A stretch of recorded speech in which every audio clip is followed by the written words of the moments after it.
올 추석이 목금토일이었는데 화요일이 개천절이 붙으면서 월요일도 쉴 가능성이 높아졌습니다. 잠시 후에 뉴스를 전해드리겠습니다만 긴 시간 동안 추석 민심이 어떤 얘기들을 나눌지 궁금해집니다. 자, 이번 일본 오염수 방류 시작 이틀째인데 윤 대통령의 지지율에 영향을 미쳤을까요? 한번 보도록 하죠. 국정수행 평가. 자, 34, 57 거의 이제 대동소이하게 한 7, 8 그리고 다가오는 9월까지도 큰 변화가 없지 않을까. 긍정과 부정이 평행선을 지금 달리고 있는 상황입니다. 부정평가의 이유에 대해서는 역시 외교, 오염수 방류 문제가 11일이나 나왔군요. 경제, 민생, 물가, 일본 관계, 독단적, 일방적 이 정도 순으로 나왔고 긍정적 평가 이유 역시 외교입니다. 단순 수치로만 놓고 본다면은 부정평가 이유보다 긍정평가 이유의 외교가 더 잘한 게 높다라고 보여집니다만 이와 같은 이제 아래 내용들도 크게 다르지는 않습니다. 자, 한국갤럽 8월 22일부터 24일 만 18세 이상 남녀 1000명 95% 신뢰 수준 플러스 마이너스 3.1%포인트. 자세한 사항은 중앙선거여론조사 심의위원회 홈페이지에서 확인해 보시기 바랍니다. 제가 여기 한 말씀을 드릴까요? 예. 이 갤럽 여론조사를 꾸준히 지켜보면 다른 그 리얼미터나 그다음 MBS 지표조사와는 달리 예. 긍정평가도 늘 1위가 외교입니다. 네. 그리고 부정평가도 늘 1위가 외교인데 이게 윤석열 정부를 두고 왜 외교 가지고 잘하니 못하니 하느냐. 다른 경제 민생 문제는 어떻게 되느냐.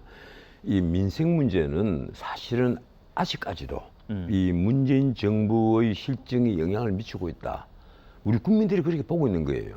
그러니까 이 민생 경제 문제로 윤석열 정부를 아직 판단하고 있지는 않다. 아직 반영을 안 됐다 이렇게 보는 거죠. 그렇게 보는 것이고 다만 이제 외교 문제는 이번의 경우에는 과거에는 바로 그 앞까지는 22, 23% 이 영향을 이 긍정평가의 원인으로 그렇게 나왔는데 이번에 28%까지 올라갔습니다. 오늘 보니까.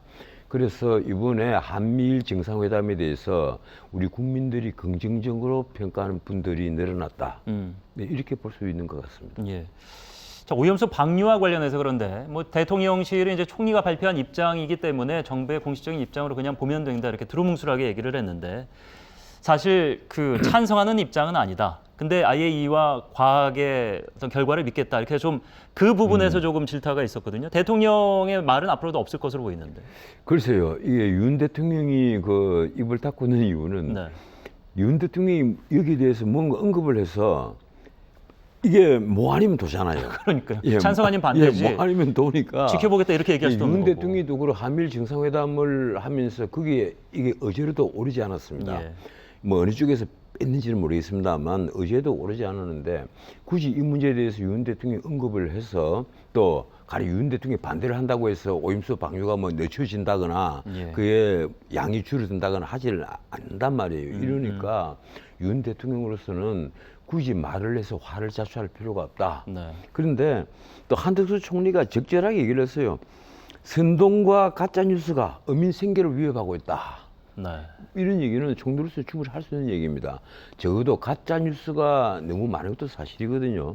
그래서 그런 것은 총리선에서 그 얘기를 한 것 같아요. 선동과 가짜뉴스 이건 좀 하지 말아 달라. 이 문제는 어민들 그리고 뭐라고 할까 우리 또 한일 외교뿐 아니라 한미일 공조에도 큰 영향을 미치는 문제니까 제발 이게 선동 가짜뉴스 이건 좀 자제를 해달라 이런 얘기를 한 것 같습니다. 분명한 것은 이제 정치인들이 기억해야 될 것은 오염수의 영향력은 이제 지금 알 수 없습니다만 당장 어민들의 생계는 지금 급한 일이죠. 그거에 좀 집중해 주셨으면 좋겠습니다.